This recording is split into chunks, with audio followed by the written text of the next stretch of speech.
Live. So Jamie is going to, this is the pre-show. This is who psychoanalyzes the Watchmen before dark? Yeah. I don't know what that would be. On live, and we are live. So Jamie is going to. You hear me? I do. There we go. Echo. Yep, we're live. And as soon as you say you've shared that link, I'm gonna.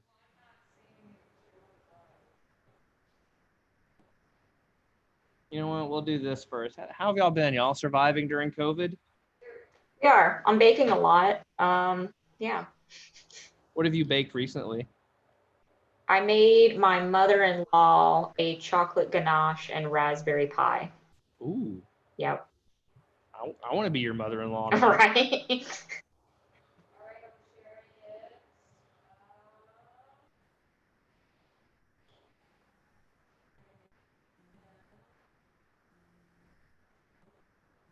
And we're good. All right.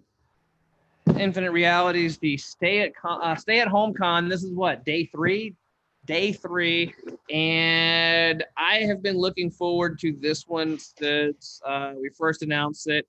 This is Who Psychoanalyzes the Watchmen, with master clinical psychologist and doctoral student at Georgia State University, Heather Ness-Maddox. Heather, how are you today? I'm doing great. I'm excited to be here. I'm excited to be talking about this. I am excited to sit under the learning tree. So this is where everybody gets to find out that I just like looking at pretty pictures, and there are so many people smarter than me. So I'm going to hand this over to you now. So your show.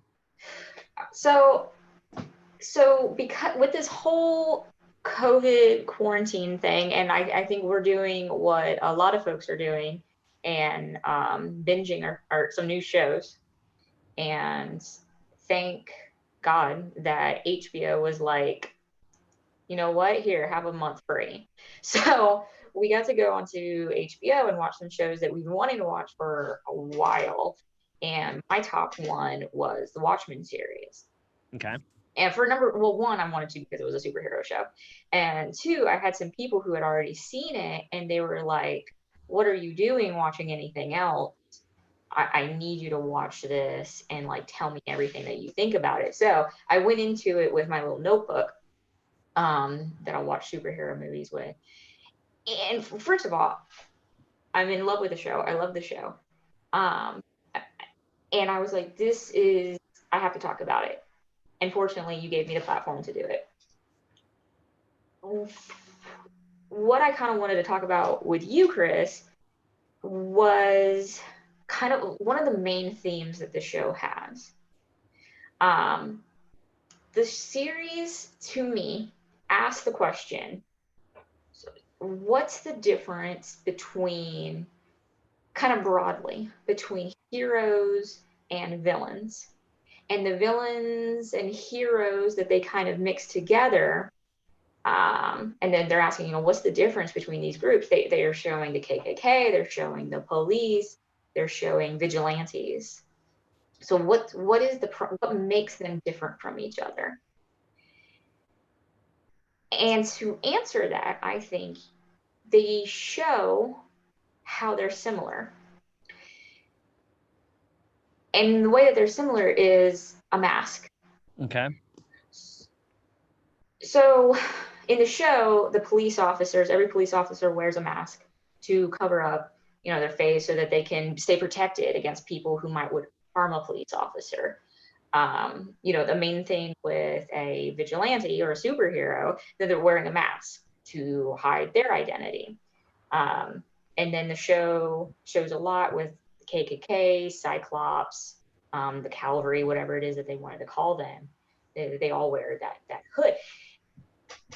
And so they're trying to make some comparisons there.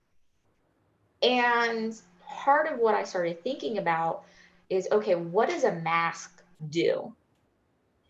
And there's a few things. There's a few sides to what's going on with that. First of all, it gives us anonymity. We can hide our one side of ourselves. It allows us to be someone else than who we usually are in society. Like, take Angela. Her societal self is that she's just this mom who owns a bake shop. And that's what society sees her as. But really, I mean, she's a cop, but she's also has all of these unresolved issues. She has a lot of anger. She has a lot of aggression, and she's very powerful. And her mask allows her to be that person that she can't be out in society. Mm-hmm. So it allows us to have this different persona. And the thing about having a different persona is that it can go a couple of different ways when we put on this mask. Have you heard of, I'm sure that you have, but the Stanford prison experiment? I have. So the thing about that is, now I'm getting into kind of like what is a mask in kind of like a metaphorical sort of way. But you can think of it as, what are the different roles that we put on in society? Or what are the different hats that we wear? And in the Stanford prison experiment, the researchers were really looking at this idea of what happens when we take ordinary guys, and the people who were in the experiment were just like these college age white guys in the 70s. And they were like, we're going to put them into different roles. Some of them are going to be, we're going to call them prison guards. Some of them are going to be the prisoners. What happens just by giving them this arbitrary role and having them act it out? And the guys who were given the role randomly of being prison guards, just they got so aggressive towards those other people. Just putting on that hat, that mask, that role changed how they acted. They did things they wouldn't have normally done. One line that I kind of liked from the series, there's the character of the gamekeeper, and he's on this paradise planet with Adrian, and he wants to keep Adrian there, and he wears a mask, like an old-timey Lone Ranger kind of thing.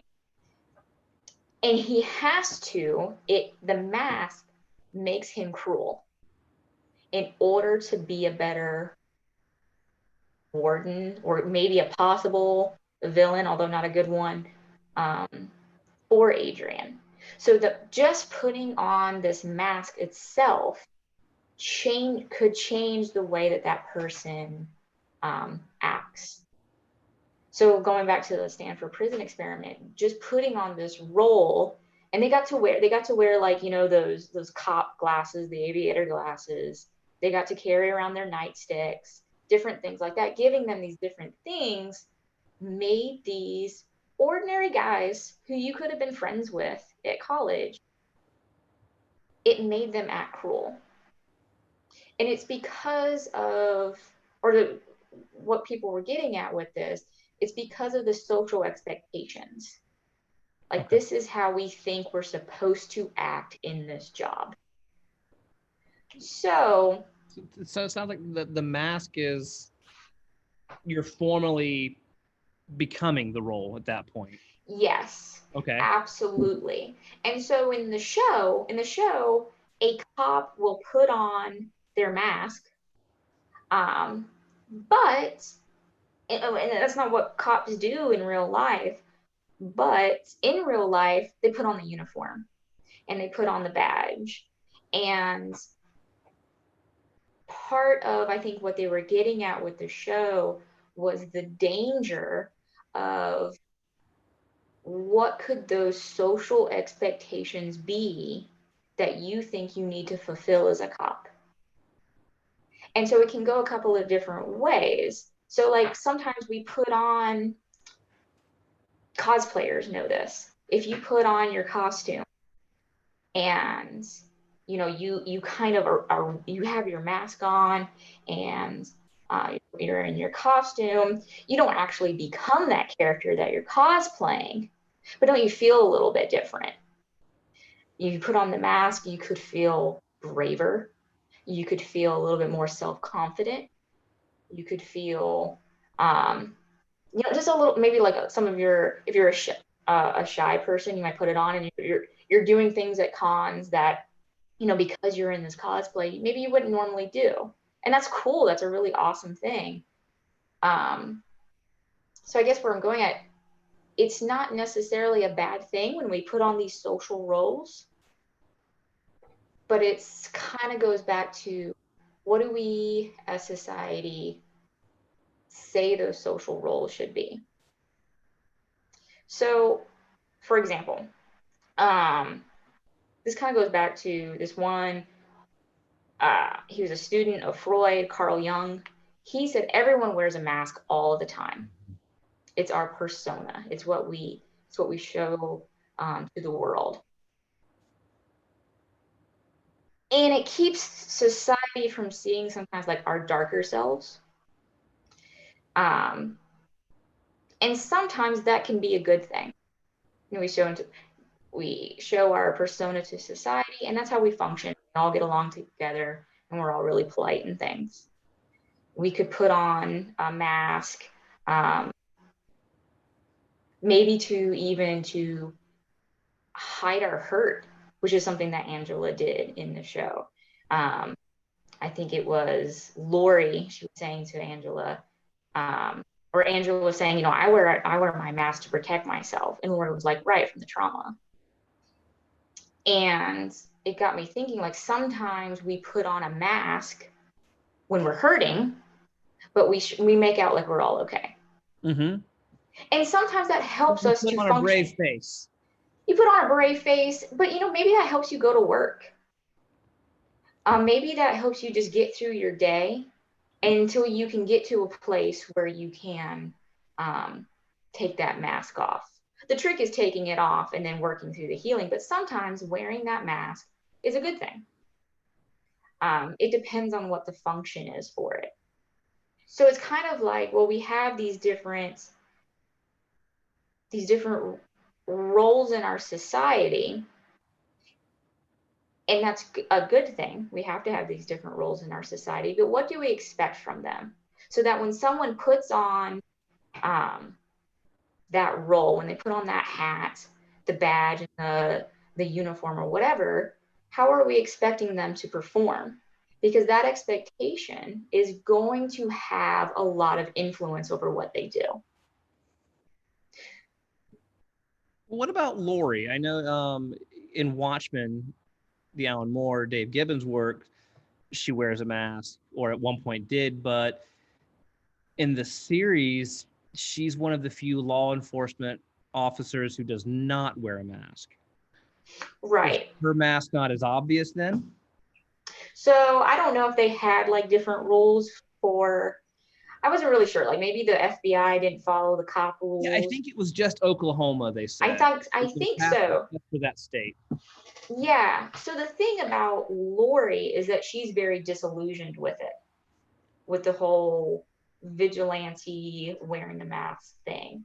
One of my favorite lines from the movie, because I think I just paused, we just paused for a second and I like laughed, or like I just needed to be like, I can't believe they just said that. But when Lori in the Dr. Manhattan prayer booth, basically, and she's telling him a joke, and it has to do with the Watchmen. And she says, she introduces herself in the joke, but she says, but behind the heroes is someone else, but it's not a hero, it's a woman. I liked that because like Lori's role in the original Watchmen wasn't it wasn't really to be a hero. It was to look good in a suit, Mm-hmm. and to be there for Dr. Manhattan. So Lori is, on one hand, she is still wearing a mask because she's snarky. She's kind of toughened up and hardened a little bit. But there are some shots that show her like being in the Dr. Manhattan calling booth. She's lonely, is what it is. I don't think she has anyone else. She gets with this random guy that she brings with her from the FBI, but there's no emotional connection there. Um, Owlman is never even mentioned, so I guess they didn't have a relationship too long. Um, So I think she's trying to make out like, I'm fine, I don't need anybody else. But I think that is there underneath the surface. Yeah, so I guess my read on it, so would, because I read a lot of the, did you read the back matter that HBO.com published after every episode? I didn't. So yeah, so after every episode they would publish this, and I know that in the canon of the series, she changes her identity after the events of the comic to comedian before Wild. getting captured and then becoming a federal agent. Interesting. That's weird. Which I found that fascinating, Yeah. that she swaps one mask out for another and then for another. So if you follow in that universe that they established in the show, Mm-hmm. that's 3 symbolic masks that she's gone through now. Right. And I think that makes sense for Lori, thinking of her kind of like in a meta sort of way as a character, because she didn't have much of an identity. So if the character goes through some different reiterations, to me that makes a little bit of a sense, because there wasn't a strong handle. Like, I can't see Rorschach ever changing out for a different metaphorical mask, because he was a solid character. He knew who he was. He wasn't great, but he knew who he was. Lori didn't, as a character, there wasn't like a deep rooted, this is who she is, to me. No, you're right. She was at first defined by her mother. Yes. Her mother defined who she was. Yes. Then she's defined by the US government. No, you're Doc Manhattan's girlfriend. That's what you are. Yeah. It's like those are, yeah, other people defined who she was. Yeah. The other thing, one of the characters that I really liked from this show, and I liked because he got me. I expected him to be a certain way and he wasn't, but that was Looking Glass. Right. Right. Like, I watched that and I was like, oh, he's clearly a neo-Confederate Nazi. And then he was a totally fine guy. And what's fun about that, kind of again in a meta way, so he's Looking Glass, and his mask is cool because it reminded me of Rorschach. But instead of the ink blot Rorschach test, it's just your own reflection. So what was fun with Rorschach's mask was the Rorschach ink blot test, where you have like these symmetrical, just vague images. You ask people, a psychologist will ask people to look at them, what do you see? And then kind of their answer says something about what's going on with them. With Looking Glass, you just see yourself, which personally I found that would be terrifying. If I'm talking to somebody and I'm just seeing myself, I start feeling insecure, which I'm sure was part of the reason why he did it. But then I started thinking a little bit more about it. And the story wasn't written for this. The series wasn't written because it came out before. But I'm kind of glad that I watched it during this whole COVID thing, because we're all wearing the respiratory mask. Looking for mine. And so it's kind of like we kind of have a projection test going on right now. What are our gut reactions when we see someone in a mask? When we see someone else in a mask? And unfortunately, there's been these situations where there was an African American doctor who was helping people and he was wearing a mask and he got arrested because someone's gut reaction seeing a Black man in a mask was that he was hiding something, or was it up to no good or something, which kind of goes back to a different quote from the show. Hooded Justice's son said, people who wear masks, they're dangerous. We should be scared of them because they're hiding something. Or there's been this aggression against people, Chinese Americans who've been wearing masks. They must be spreading the virus. Mm-hmm. So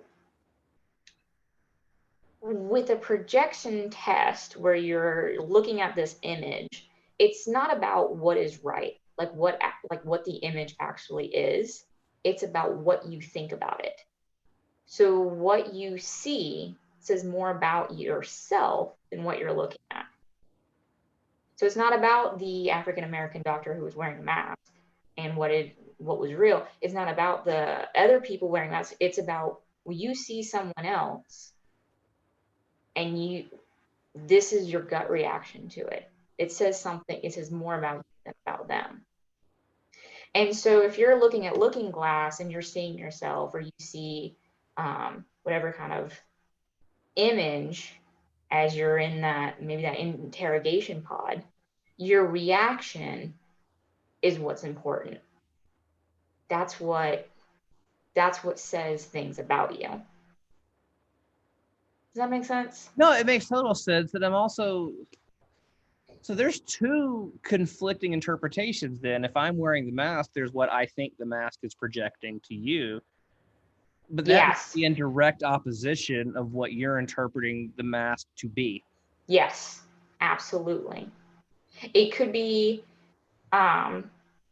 what could be going on, like you put on this mask and it could make you feel a certain way. Like I think like with Hooded Justice, it finally made him feel like he could have his aggression out, and he could take his anger out on the world, on bad guys, when he couldn't before in just regular society. He would have been, grossly punished for that.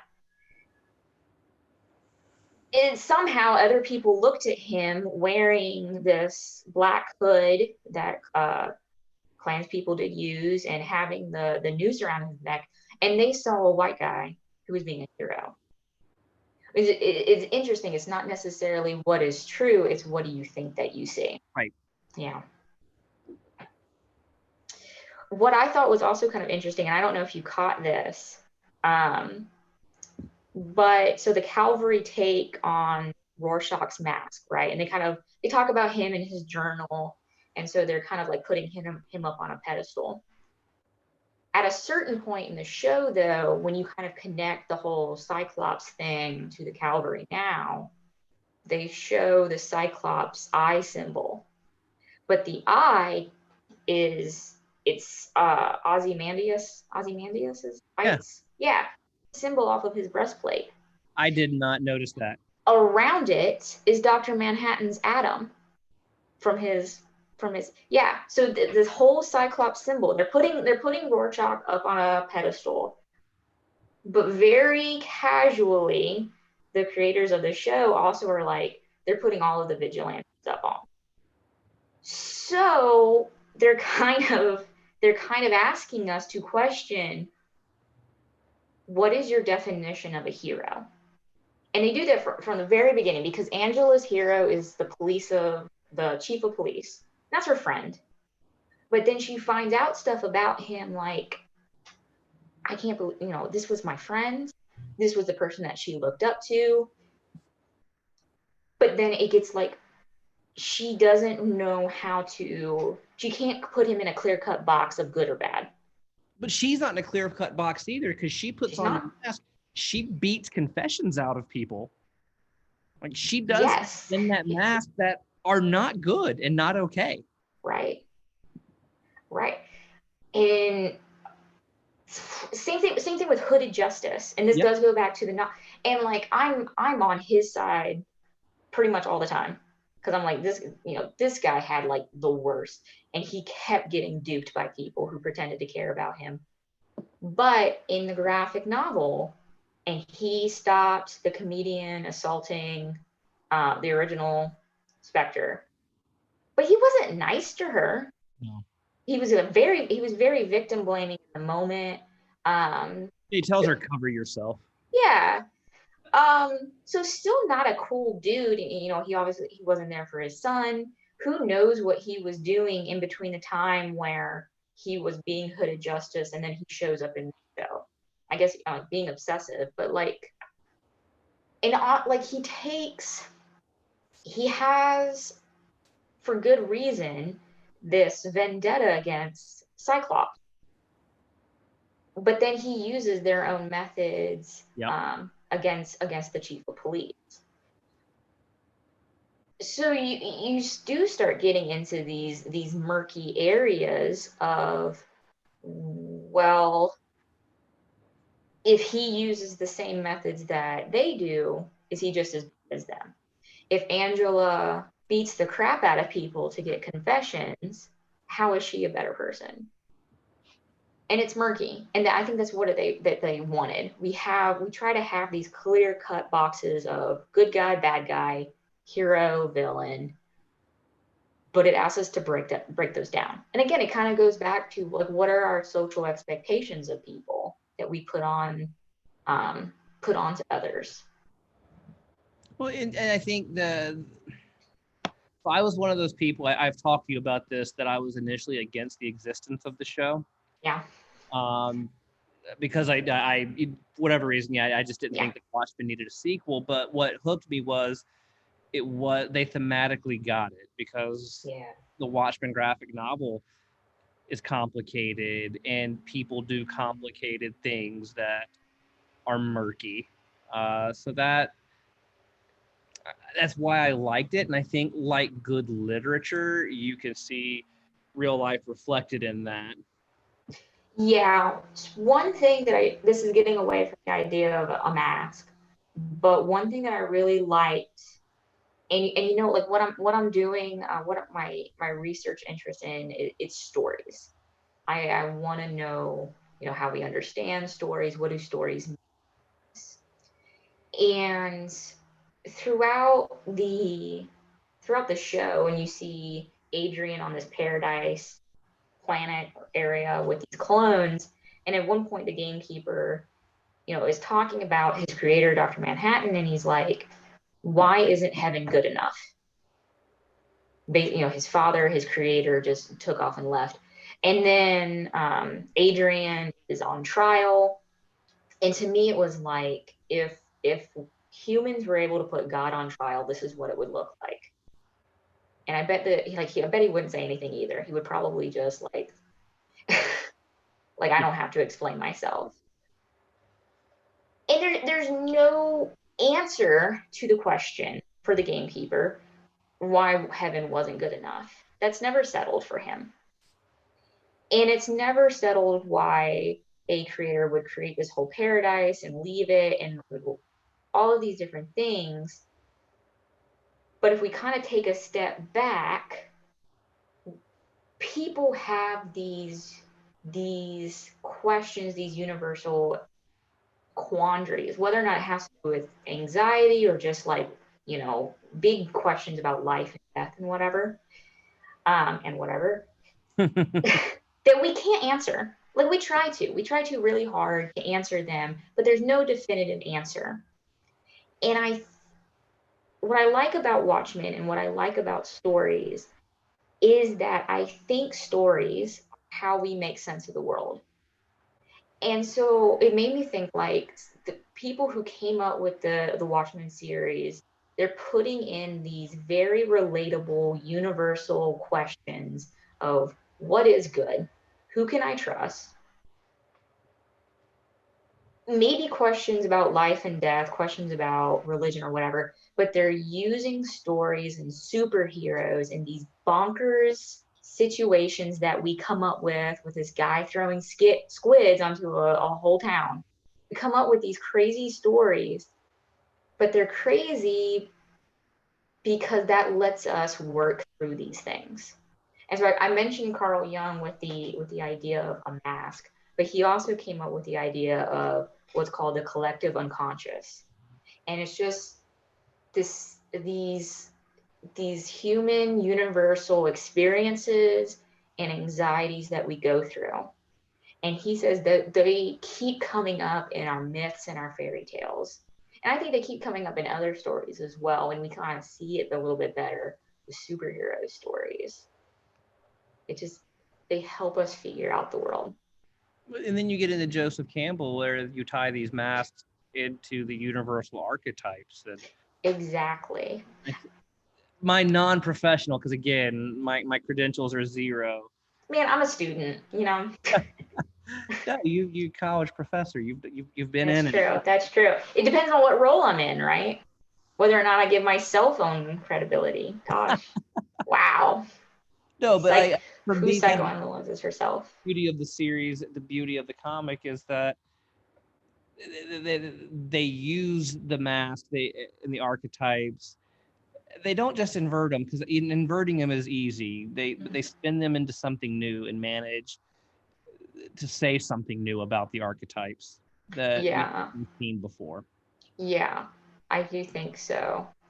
And it's something that we all relate to, and we kind of want, kind of going back to those clear cut boxes, we want to have it. Like I do this too. Like I take BuzzFeed personality quizzes to figure out what Starbucks order I am, because it helps me define myself. Yeah, no. If we could think about it in terms of this archetypes, like, okay, the healer, I get that. That's what, or maybe, or um, what role we play in our lives, role playing, whatever. It goes back to those clear cut boxes and those expectations. Well, we're coming to the end of our 30 minutes. I can't thank you enough for wearing your academic mask with us today. Thank you. I Uh, am so pleased to be here and that I got to be up on that list of all of those incredible people who are going to be speaking with you guys this week. That Look, was I've awesome. told other people when we hatched the idea, we made a list of people we wanted to spend time with, and you were on that list. It was, Oh, and also you have a standing invitation to be on that list. I hope you know that. I do, and I come up with ideas constantly. So You like, cannot harass me enough for that. All right. Anything you need, we can accommodate. You are an amazing member of our community. thank you, thank you. Appreciate you Well, guys so much. well, where can people find you? You're super psych. Super Psych. So they can find me on Twitter at super underscore psych, without the H, PSYC. On Facebook, if you do at super psychology, that page will come up. And then um, Instagram, it's at super underscore psych, PSYCH. And Well, you have your books for sale, right? I do. You can find on Amazon, since that's a socially distant way to do it. You can look up Broken Heroes, an unofficial guide to the trauma and psychology of Marvel's Defenders. So I go episode by episode um, through the first season of Daredevil, Jessica Jones, Luke Cage, and yes, even Iron Fist. It's as awesome as y'all think it is. So, Heather, thank you. Thank you. Thank you so much, Chris. This was great.